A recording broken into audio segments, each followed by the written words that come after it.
여러분 안녕하십니까? 윤석열 대통령이 방미 마지막 일정으로 하버드대학교에서 연설을 했습니다.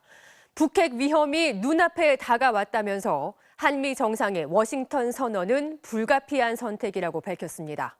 한일 관계에 대해서도 과거사가 정리되지 않으면 한 발짝도 나아갈 수 없다는 생각에서 벗어나야 한다며 관계 개선 의지를 다시 한번 명확히 밝혔습니다. 김민찬 기자입니다.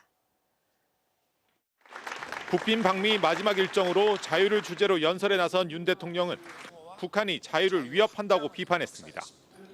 이어진 청중과의 대화에선 북핵 확장 억제를 강화한 워싱턴 선언은 불가피한 선택이라고 강조했습니다. 북한의 핵이 멀리 떨어져 있는 것이 아니라 그 위험이 지금 눈앞에 와 있고 더 이상 거스를 수 없는 불가피한 선택이라고 저는 생각합니다. 한국 전쟁 이후 재래식 무기를 기반으로 맺은 한미 상호 방위 조약에서 이제는 핵이 포함된 개념으로 더 나아가야 하는 상황이라고 진단했습니다. 워싱턴 선언이 핵 공유는 아니라는 미국을 의식한 듯 나토식 핵 공유와는 다르다면서도 한국과 미국의 1대1 선언인 만큼 나토식보다 더 실효성이 있다고 설명했습니다. 독자 핵 무장론에 대해선 선을 그었습니다. 심지어는 1년 이내에도 핵 무장을 할 수 있는 그런 기술 기반을 가지고 있습니다. 그러나 핵을 보유할 때 또 포기해야 하는 다양한 또 가치들과 이해관계들이 있습니다. 윤 대통령은 한일 관계 개선 의지를 다시 한번 명확히 했습니다. 과거사가 정리되지 않으면 한 발짝도 나아갈 수 없다는 생각에서는 벗어나야 된다고 생각합니다. 일본의 한국 화이트리스트 복귀, 수단 교민 탈출 협조 등을 예로 들며 미래를 위한 협력이 과거 갈등을 치유하고 정권이 바뀌어도 달라지지 않을 것이라고 내다봤습니다. 변화가 이루어지고 흐름이 만들어진다면 한국이나 일본의 정권 담당자들이 변한다고 하더라도 그러한 흐름은 변하지 않을 것입니다. 왜냐하면 윤 대통령은 힘에 의한 현상 변경 시도로 우크라이나가 자유를 침해받았다며 전황을 예의주시하고 있다고 밝혀 무기 지원 가능성도 열어뒀습니다. 윤 대통령은 5박 7일간의 국빈 방미 일정을 마치고 곧 한국으로 돌아갑니다. 북핵 위협에 맞서 안보를 강화했다는 성과를 내세우고 있지만 미국과의 가치 동맹을 강조하면서 중국, 러시아와의 관계 설정에 대한 고민은 더욱 커질 것으로 보입니다. 미국 보스턴에서 MBC 뉴스 김민찬입니다. 한미 워싱턴 선언에 대해 북한이 처음으로 입장을 내놨습니다. 미국에게 배려받은 빈 껍데기라고 깎아내렸고 미래 없는 늙은이, 못난 인간 같은 표현을 써가며 한미 정상을 싸잡아 비난했습니다. 신수아 기자의 보도입니다. 김여정 북한 노동당 부부장은 조 바이든 미국 대통령이 북한의 정권 종말을 입에 올린 것은 좌시할 수 없다는 입장을 발표했습니다. 그러면서 바이든 대통령에 대해 자기 앞에 남은 임기 2년만 감당해 내자고 해도 부담스러울 미래가 없는 늙은이의 망언이라며 원색적인 표현으로 비난했습니다. 윤석열 대통령을 향해서도 미국으로부터 빈 껍데기 선언을 배려받고도 감지덕지해야 하는 못난 인간이라며 안보에 무능하다는 공세를 폈습니다. 북한이 가장 예민하게 생각하는 체제와 지도자에 대한 언급에서 터져나온 감정적 대응입니다. 북한은 또 워싱턴 선언의 골자인 핵협의그룹 신설로 동북아 정세가 불안정해졌고 결정적인 행동에 나서야 할 환경이 제공됐다며 한반도 정세 긴장의 책임을 한국과 미국에 돌렸습니다. 북한은 한미가 강력한 힘의 실체에 직면할 것이고 억제력의 제2의 임무에 더 완벽해야 한다는 말로 핵 선제 타격 위협까지 시사했습니다. 회담에서 미국이 약속한 핵 전략 자산의 전기적 전개를 놓고는 우리의 자위권 행사도 그에 정비례해 증대될 것이라며 도발 시점을 예고했습니다. 북한이 이렇게까지 워싱턴 선언의 주요 내용을 조목조목 짚은 것은 앞으로 있을 도발의 명분 쌓기로 풀이됩니다. 상당히 수위가 높습니다. 미국이 SSBN을 동원해서 북한을 압박하겠다라고 했기 때문에 여기에 대응해서 대미 억제력 차원에서 선제 공격용 무기들을 보여줄 수 있다. 통일부는 북한이 강화된 핵 억제력에 초조하고 좌절감을 느껴 억지 주장을 펴고 있다며 한미 정상 비방은 저급하다고 평가했습니다. MBC 뉴스 신수아입니다. 기시다 일본 총리가 8일 뒤인 다음 달 7일에 한국을 방문한다고 일본 언론들이 보도했습니다. 일본 총리로서는 약 5년 만에 한국을 찾는 건데요. 북한 핵 문제와 윤석열 대통령의 방미 성과에 대해 의견을 나눌 것으로 보입니다. 도쿄에서 현용준 특파원이 보도합니다. 일본 언론들은 기시다 총리가 오는 5월 7일과 8일 한국을 방문하는 방안을 조율 중이라고 보도했습니다. 우리 대통령실도 공식 결정된 바는 없다면서도 협의가 진행 중인 사실은 부인하지 않았습니다. 오늘 아프리카 4개국 순방길에 나선 기시다 총리는 최대한 말을 아꼈습니다. 首脳会談においてシャトル外交を再開するこのことについては一致をしています。しかし具体的な訪韓時期についてはまだ何も決まっておりません。 기시다 총리가 방한하면 일본 총리로서는 지난 2018년 아베 전 총리가 평창올림픽 개회식에 참석한 이래 약 5년 만에 한국을 방문하게 됩니다. 또 이명박 전 대통령 이후 중단됐던 한일 정상 간 셔틀 외교가 12년 만에 재개된다는 의미도 있습니다. 일본 NHK는 기시다 총리가 윤 대통령과 만나 북한의 핵미사일 문제를 논의하고 안보 협력 강화에 나설 것이라고 전망했습니다. 오는 5월 19일 히로시마 G7 회담에서 한미일 3개국 정상회담 가능성이 높은 만큼 워싱턴 선언 등 윤 대통령의 방미 성과에 대해서도 함께 의견을 나눌 것으로 보입니다.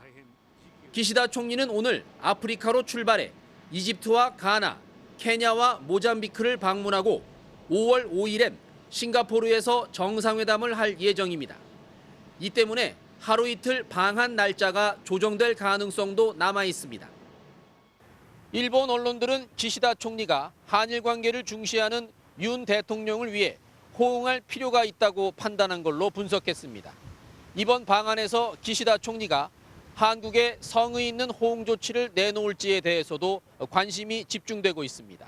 도쿄에서 MBC 뉴스 현영준입니다.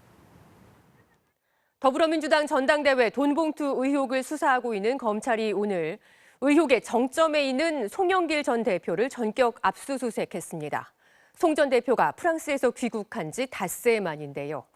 강내구 전 수자원공사 감사의 구속영장 기각으로 잠시 주춤하는 듯했던 수사가 다시 속도를 내는 분위기입니다. 손구민 기자가 전해드립니다. 6시간 넘게 압수수색을 벌인 검찰 관계자들이 더불어민주당 송영길 전 대표의 자택에서 나옵니다. 검찰은 오늘 송 전 대표의 자택과 과거 지역구인 인천의 옛 주소지, 또 후원 조직인 평화와 먹고사는 문제 연구소를 전격 압수수색했습니다. 송 전 대표뿐 아니라 전 보좌진과 후원 조직 직원도 압수수색 대상에 포함됐습니다. 검찰은 압수수색에서 휴대전화와 일정 수첩, 회계 자료 등을 확보한 것으로 알려졌습니다. 검찰은 지난 2021년 민주당 전당대회에서 윤관석 의원과 이정근 전 사무부총장 등이 송 전 대표의 당선을 위해 현금 9,400만 원을 뿌린 의혹을 수사해왔습니다. 특히 이정근 전 부총장의 통화 녹취에서 송 전 대표가 돈 살포에 관여한 정황도 포착했습니다.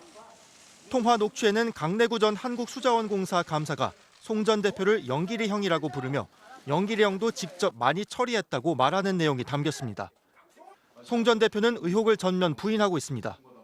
후보가 그런 캠프에 일일이 챙기기가 어려웠던 사정을 말씀드립니다. 반면 검찰 관계자는 금품 살포에 대한 부분이 어느 정도 사실관계 확정이 이루어진 상황이라며 혐의 입증에 자신감을 내비치고 있습니다. 검찰은 녹음 파일 내용과 압수수색으로 확보한 송 전 대표 일정 자료 등을 비교하며 2021년 전당대회 상황을 더 구체적으로 재구성하겠다는 방침입니다. 또 먹고 사는 문제 연구소가 송 전 대표의 또 다른 자금줄이었는지 회계 자료도 분석할 계획입니다. MBC 뉴스 송구민입니다. 자, 그럼 법조팀 손구민 기자와 함께 검찰 수사 상황 좀 더 짚어보겠습니다. 자, 손 기자, 송영길 전 대표와 그 주변 인물들에 대해서 전격 압수수색이 이루어졌어요. 그러면 검찰이 조만간 송 전 대표를 불러서 직접 조사할 거다, 이렇게 보면 될까요? 예, 예고된 수순이긴 하지만 검찰이 당장은 송 전 대표를 불러서 조사하진 않을 것으로 보입니다. 네. 검찰은 전당대회 자금 전달 과정이 사실관계가 어느 정도 확정됐다고 밝히고 있는데요. 하지만 전달자로 지목되고 있는 민주당 윤관석 이성만 의원의 조사는 아직 시작하지 않았습니다. 그렇죠. 또 검찰이 송 전 대표를 자금 전달의 최종 수혜자라고 강조하고 있는 만큼 우선은 아랫선인 전달자들에 대한 수사에 집중할 것으로 보입니다. 네. 먼저 송 전 대표는 당장이라도 검찰에 출석하겠다는 입장을 밝혔지만 검찰은 아직 그럴 단계가 아니라며 정해놓은 수사 일정을 따라가겠다는 입장입니다. 네, 일단 증거 확보부터 나섰다 이렇게 보이는데 오늘 압수수색을 보면 이 송 전 대표의 개인 후원 조직이 포함되어 있습니다.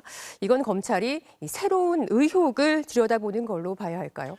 예, 검찰이 오늘 압수수색한 곳 중에 하나는 여의도에 있는 평화와 먹고 사는 문제 연구소입니다. 네. 이곳은 지난 2015년 송 전 대표가 인천시장에서 물러난 뒤 만든 후원 조직이라고 보시면 됩니다. 이 연구소는 송 전 대표의 측근들이 그만큼 모여 있는 것으로 알려져 있는데요. 네.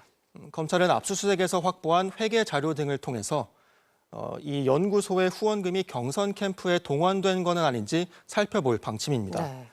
또 그동안 검찰은 강내구전 수자원공사가 마련한 돈이 현역 의원 등에게 전달됐다는 의혹을 집중 수사해왔죠. 송 전 대표가 직접 돈을 마련했을 가능성까지 이번에 수사를 확대한 겁니다. 또 오늘 압수수색에는 송 전 대표의 의원 시절 수행비서였던 사람도 포함된 것으로 저희 취재 결과 확인됐습니다. 네.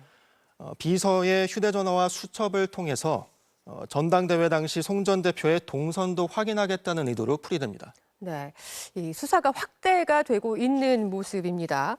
이 정치권 반응은 어떻습니까? 예, 우선 송영길 전 대표는 오늘 압수수색에 대해서 아무런 입장을 밝히지 않았습니다. 민주당도 송 전 대표가 탈당한 만큼 공식 대응은 하지 않고 있습니다. 네. 다만 예상보다 빠르게 수사가 진행되면서 현역 의원들까지 줄 소환이 이어질까 봐 긴장하는 분위기이기도 합니다. 네. 국민의힘은 이재명 대표 시즌2인 것 같다. 당 전체가 썩기 전에 환부를 신속히 도려내기 바란다고 밝혔습니다. 네, 송 기자 잘 들었습니다. 다음 소식입니다. 국내 주식의 무더기 하한가 사태 이후 온라인상에는 수십억 원의 빚더미에 앉았다는 투자자들의 계좌 인증 사진이 떠돌고 있습니다. 하루아침에 이렇게 거액의 빚이 생긴 건 주가 조작 의심 세력이 이용한 파생 상품 때문인데요.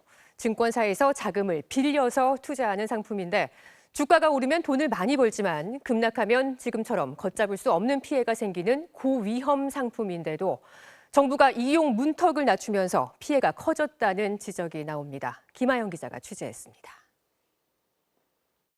한 증권 계좌에 찍힌 마이너스 72억 원. 또 다른 투자자는 증권사에 납입해야 할 액수가 33억 원에서 하루 만에 43억 원으로 불었습니다. 주가 폭락 사태로 수십억 원을 손해봤다는 인증 사진들입니다. 내일 아침 8시까지 안 내면 이제 당신 주식이 다 없어지고 당신 빚이 이렇게 생긴다. 막 이 이야기를 막 하는데 저 돌아버리겠는 거예요. 현재까지 알려진 피해자만 1,000명 규모. 이들은 차액 결제 거래, CFD라는 장외 파생 상품 때문에 거액을 잃게 됐습니다. CFD는 실제 주식을 보유하지 않고도 사고 판 차익만 거래하는 상품으로 담보격인 증거금만 내면 최대 2.5배까지 투자할 수 있습니다. 증권사에 40만 원을 낼 테니 특정 주식 100만 원어치를 사달라고 할 수 있는 겁니다. 고위험 상품인 만큼 주가가 오르면 많은 수익을 낼 수 있습니다. 문제는 손실이 생겨 증거금이 부족해질 때입니다. 일정 수준 이상 주가가 빠지면 증권사는 강제로 주식을 팔 수 있는데 주식은 안 팔리고 주가만 계속 떨어지면 결국 빚만 남게 됩니다. 위험한 만큼 전문 투자자만 투자할 수 있는데 2019년 정부가 자격을 대폭 낮추면서 전문 투자자 수는 3년 반 만에 8배나 늘었습니다. 금융당국은 뒤늦게 CFD 제도 전반을 들여다보고 있다고 밝혔습니다. 과도한 고객 유치 이벤트와 마케팅은 지양하여 증권시장 전반으로 레버리지로 인한 리스크가 확산되지 않도록 힘써주실 것을 당부드립니다. 수수료까지 깎아주는 등 고객 유치에 열을 올리던 증권사들도 판매 중단에 나섰습니다. 삼성증권과 한국투자증권은 서비스를 중단하기로 했고 신한투자증권, DB투자증권도 이번에 문제가 된 8개 종목의 CFD 거래를 차단했습니다. MBC 뉴스 김아영입니다. 노동절을 이틀 앞둔 오늘 안타까운 사고가 벌어졌습니다. 경기도의 한 공사 현장에서 타워 크레인을 점검하던 노동자 2명이 추락해 숨졌는데 경찰은 이들이 타고 있던 승강기가 순식간에 아래로 떨어지면서 사고가 난 걸로 보고 있습니다. 김정우 기자입니다. 경기 여주의 한 물류창고 신축 공사 현장. 높게 솟은 타워 크레인 기둥에 승강기 구조물들이 휘어진 채 간신히 매달려 있습니다. 오늘 오전 7시쯤 아파트 10층 높이의 타워 크레인에서 안전 점검을 하던 50대 남성 2명이 추락해 숨졌습니다. 사고가 난 타워 크레인은 공사장 안에 그대로 서 있고 현재 작업은 멈춘 상태입니다. 이들은 장비 점검업체 소속 직원들로 크레인 꼭대기에서 안전 점검을 하다 사고를 당한 것으로 알려졌습니다. 이들이 타고 있던 간이 승강기가 순식간에 아래로 떨어져 버린 겁니다. 밤에 7시에 뭐 덜그덕거리는 소리만 나는 거 들었지. 응급차가 온다고. 내다 보니까는 뭐 번쩍번쩍해 가자 거기서 119 차 와서 그래 있더라고요. 이들은 추락 방지용 안전고리를 착용하고 승강기에 몸을 연결한 것으로 알려졌는데 승강기 자체가 무너져 떨어지는 바람에 사고를 피할 수 없었습니다. 취재 결과 이들은 전날 이뤄진 산업안전보건공단의 정기 점검에서 크레인과 승강기에 안전상 문제가 있을 수 있다는 지적을 받고 보강 점검을 벌이던 중이었습니다. 안전점검에서 불합격이 나와가지고 정밀 진단을 하기 위해서 올라갔다가 리프트라고 그게 무너져 내렸대요. 노동절 앞두고 비 오는 날 아침에 위험한 작업을 한다는 게 참 그게 안타깝죠. 해당 공사장은 공사비 418억 원 규모로 중대재해처벌법 적용 대상인 것으로 확인됐습니다. 경찰과 고용노동부는 승강기 접합 부위 등에 구조적인 문제가 있었는지 또 점검 과정에서 안전수칙이 제대로 지켜졌는지 등을 조사하고 있습니다. MBC 뉴스 김정우입니다. 간호법과 의료법이 국회 본회의를 통과하자 의사협회는 총파업을 예고했죠. 여야는 찬반으로 팽팽히 맞섰는데요. 이 가운데 당론을 거스르고 소신 투표를 한 의원들이 있습니다. 간호사 출신 국민의힘 의원은 당론과 달리 찬성표를 던졌고 의사 출신 민주당 의원은 기권했는데요. 박소희 기자가 두 의원을 만나서 그 이유를 들어봤습니다. 간호법 표결이 이뤄진 국회 본회의장.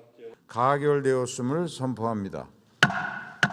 국민의힘 의원들이 집단 퇴장했지만 최현숙 의원은 당론과 달리 찬성표를 던졌습니다. 최 의원은 38년 차 간호사 출신입니다. 간호사 출신이어서 그런 거 아니냐. 인정은 합니다만 간호 돌봄을 이렇게 향상시키기 위해서 이렇게 만든 법이란 말이죠. 반대로 간호법 통과를 밀어붙인 민주당 소속의 신현영 의원은 찬성표를 포기했습니다. 신 의원은 의사 출신입니다. 간호법 때문에 간호사가 단독으로 의료 활동을 하게 된다는 주장은 맞는 걸까? 의료법에서 규정하는 걸 따라가기 때문에 개설권이 없습니다. 저는 이게 완전 가짜 뉴스지 않습니까? 반면 신 의원은 의료계의 의구심이 완전히 해소되지 않았다고 우려합니다. 의사 단체를 저버리고 의료 현장에서 의료가 이루어질 수 없는 만큼 사후수습은 의료계가 같이 할 수밖에 없다. 다만 두 의원 모두 지역사회의 의료 공백이 심각하다는 점은 공감하고 있습니다. 상간벽지로 의사들이 나갈 수 있습니까? 없습니다, 지금. 공공의료도 지금 공백 상태입니다. 지역사회 의료가 필요하다. 근데 이걸 어떻게 구현할 건지에 대해서 우리가 얼마나 충분히 논의했느냐. 의사와 간호사 직군의 이해만을 고려한 것 아니냐는 지적에 대해선 반박했습니다. 의료계 갈등 그리고 파업 이런 것들은 결국에는 국민들한테는 위해가 될 수 있다. 저는 이런 것이 민생 법안이라고 생각을 하고 그렇기 때문에 소신껏 의료계 출신인 두 의원의 정반대 선택처럼 의료계의 반응도 엇갈립니다. 간호협회는 환영하고 있지만 의사협회는 다음 주 부분 파업을 시작합니다. 대통령이 거부권을 행사할지에 따라 파장은 더 커질 것으로 보입니다. MBC 뉴스 박소희입니다.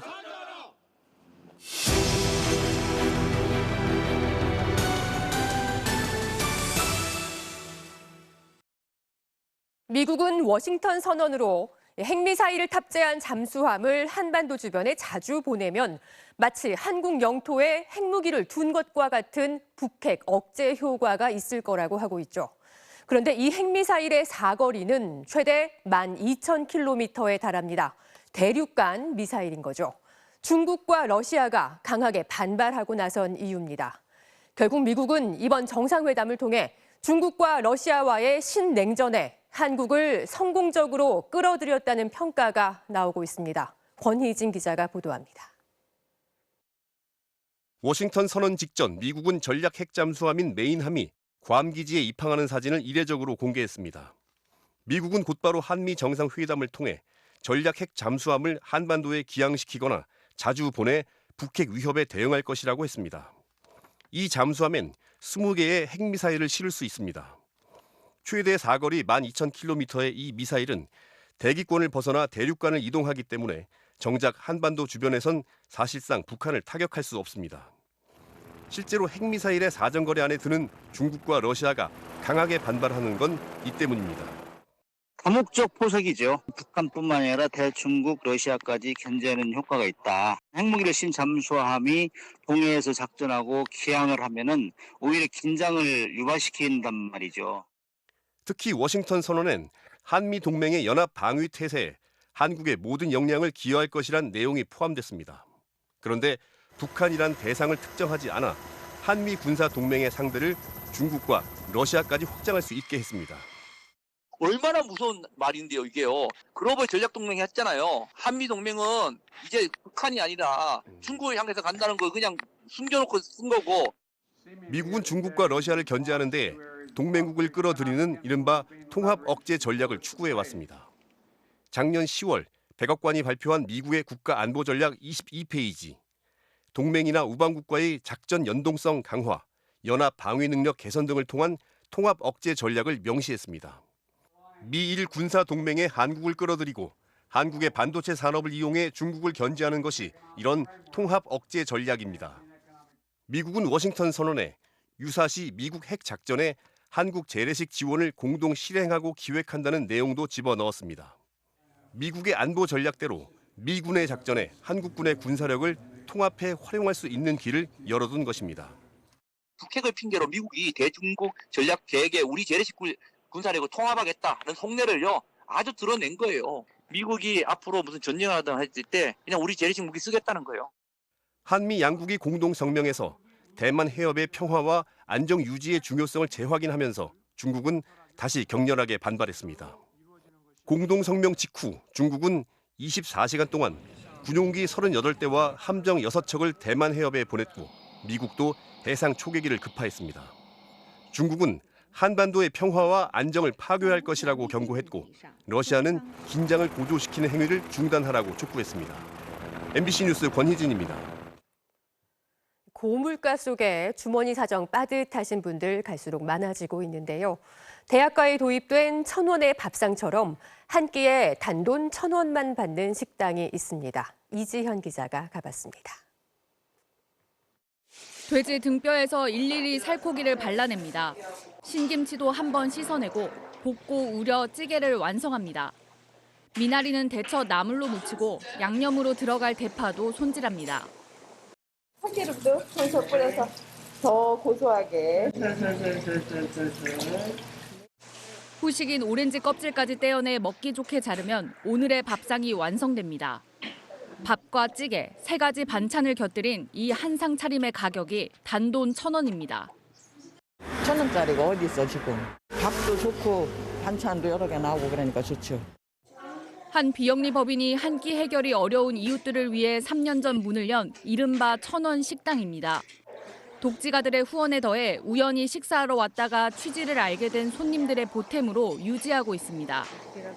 김치 한 통, 직접 기른 미나리 등 소소한 재료들도 십시일반 모입니다.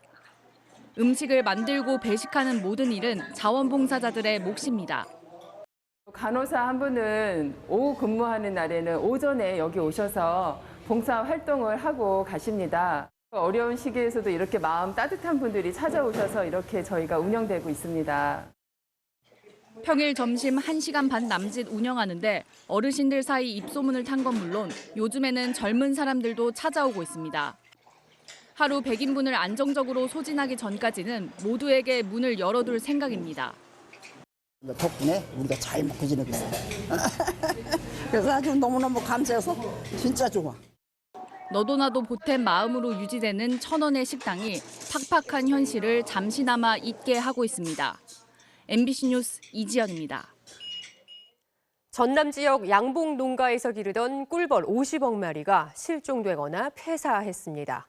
2년 연속 폐사율이 60%를 넘고 있는데 정확한 원인도 모른 채 피해는 더 커지고 있습니다. 신광하 기자가 취재했습니다. 꿀벌 100여 통을 기르는 한평군 월야면의 노한숙 씨. 봄꽃이 피고 지는 5월을 앞두고 있지만 텅 빈 벌통을 옮겨 쌓느라 하루가 모자랍니다. 10년째 양봉업에 종사해오던 이 농가에서도 100군의 양봉통 가운데 2통만이 살아남았습니다. 피해율은 98%에 달합니다. 한 통에 3만 마리씩 서식하던 꿀벌들이 최근 석 달 새 모두 사라져버린 겁니다. 원인을 모르겠어요. 지금 저희들 아무리 지금 나름대로 생각을 해봐도 무슨 이유를 모르겠어요, 지금요. 꿀벌의 집단 실종 폐사는 지난해 여름부터 간헐적으로 발생하다 올 1월 들어 본격적으로 확산했습니다. 작년에 30억 마리가 사라진 전라남도에서는 올해도 벌통 16만 개가 피해를 입어 꿀벌 50억 마리가 사라진 것으로 추정됩니다. 이제 벌이 그런 원인도 모른 채 자꾸 이렇게 소멸되고 폐사가 이어져 오다 보니까 많이 그 양봉을 포기하는 농가들이. 더 큰 문제는 양봉 농가의 경우 보험 적용이 안 돼 피해 회복이 어렵고 꿀벌의 활동이 사라지면서 과수 농가의 2차 피해도 우려됩니다. 최근 농림수산식품부는 꿀벌 실종 폐사 원인으로 해충인 응애로 인한 바이러스를 특정했습니다. 하지만 양봉 농가들은 기후변화로 인해 수년째 피해가 늘고 있다면서 근본적인 대책 마련을 요구하고 있습니다. MBC 뉴스 신광하입니다.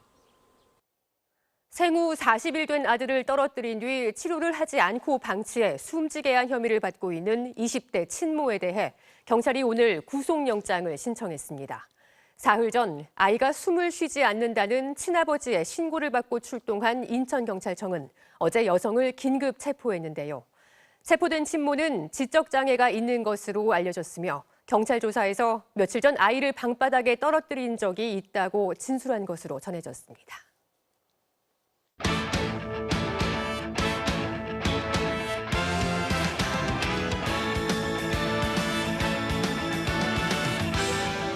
토요일 밤 스포츠 뉴스입니다.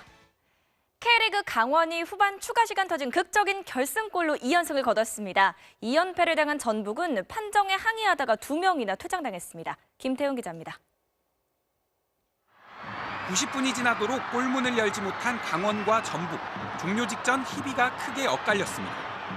후반 추가 시간마저 거의 흘러간 상황에서 강원 양현준이 경합 끝에 공을 따냈고 감각적인 로빙슛으로 시즌 첫 골이자 극장 결승골을 터뜨렸습니다. 최용수 감독은 포효한 반면 전북 선수들은 파울이 선언되지 않았다며 격하게 항의했습니다. 이 과정에서 주장 홍정호가 경고 누적으로 퇴장, 김문환까지 연달아 퇴장을 당했습니다. 비디오 판독 없이 끝나면서 강원은 2연승, 전북은 2연패를 기록했습니다. 그런데 경기 후 전북 관중이 경기장에 난입하는가 하면 퇴장당한 홍정호가 주심에게 재차 항의하는 등 종료 후에도 여파가 만만치 않았습니다. 클린스만 감독이 지켜본 서울과 수원FC의 경기, 선제골은 서울이 터뜨렸습니다. 전반 21분 수비가 제대로 걷어내지 못한 크로스를 한찬희가 가마차기로 마무리했습니다. 후반전도 서울이 지배했습니다. 그 중심은 나상호였습니다. 빠른 돌파로 수비를 제친 뒤 상대 핸드볼 파울로 페널티킥을 이끌어냈고 강력한 오른발 슛을 적중시켰습니다. 이후에도 추가골 기회를 엿보던 나상호는 후반 27분 절묘한 로빙 패스를 받아 이번엔 왼발로 결정타를 날렸습니다.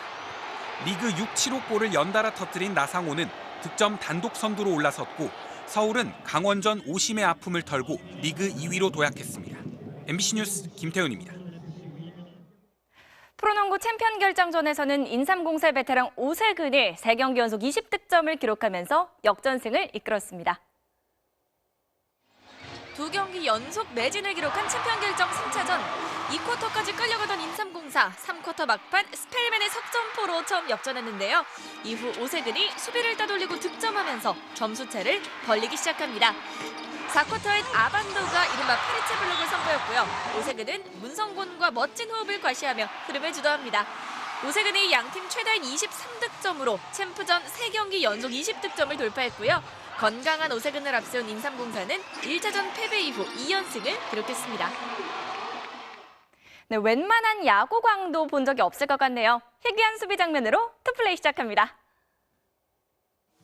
미국 대학야구입니다. 잘 맞은 타구 뻗어가는데요. 좌익수가 몸을 날리는데 어떻게 된 거죠? 주먹을 불끈 쥔 걸 보면 잡긴 한 것 같은데요. 글러브에 들어갔던 공이 튀면서 머리 위로 갔다가 어깨를 타고 흐르더니 다시 글러브로 봐도 정말 절묘합니다. 호수비를 한 게 아니라 당했다고 해야 할까요? 일부러 하려고 해도 할 수 없는 장면이네요. 이번엔 KBO 리그입니다. 삼성 트렐라가 강하게 친 타구 KT 중견수 홍현빈이 담장 앞까지 질주 끝에 멋지게 잡아냅니다. 아웃을 확인한 트렐라마저 엄지를 치켜드는 수비, 플레이는 물론 매너까지 보기 좋네요. LG 오지환의 스트라이크 판정에 대해 주심에게 불만을 표시합니다. 다음 공에 헛스윙 삼진을 당하는 오지환. 갑자기 배트를 땅에 내리치더니 분이 풀리지 않았는지 한 번 더 배트를 내리쳐 부러뜨립니다. 경기장 안 모두가 놀란 순간인데요. 그래도 더 큰 불상사는 없었습니다. 지금까지 투플레이였습니다. 네, K리그2 전남 플라나의 환상적인 어시스트, 패스 한 번으로 수비 5명의 틈을 뚫었습니다. 토요일 밤 스포츠 뉴스였습니다.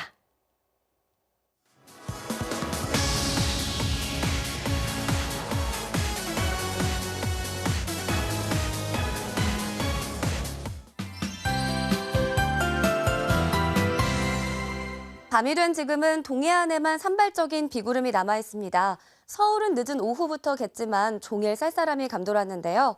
밤 사이에는 차가운 공기가 추가로 내려와 내일 아침 서울과 광주의 기온이 8도까지 떨어지겠고요. 낮 기온은 20도 안팎이겠지만 봄바람이 조금 강하게 불기 때문에 옷차림은 신경을 쓰셔야겠습니다. 또 지금 강원 영동과 경북 북동 산지에는 강풍주의보가 발효 중에 있습니다. 미시령 등지에는 순간적으로 시속 100km 안팎에 달하는 돌풍도 관측되고 있는데요. 내일까지는 강풍으로 인한 시설물 피해가 없도록 계속해서 주의를 하셔야겠고요.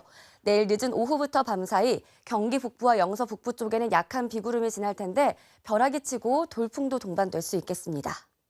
내일 서울을 비롯한 그 밖의 전국은 구름 사이로 해가 비출 텐데요. 대기질도 무난하겠지만 밤부터 서쪽을 중심으로는 스모그가 유입될 가능성이 있습니다. 내일 아침 기온 보시면 서울이 오늘보다 7도 낮은 8도 등 오늘보다 쌀쌀함이 감돌겠습니다. 낮 기온은 서울이 19도, 전주 22도, 대구 24도로 일교차가 크게 벌어지겠습니다. 어린이날이 들어있는 다음 주에는 후반, 제주와 남해안에만 비 예보가 나와 있고요. 날은 다시 갈수록 따뜻해질 전망입니다. 날씨였습니다. 토요일 뉴스데스크 마칩니다. 시청해주신 여러분 고맙습니다.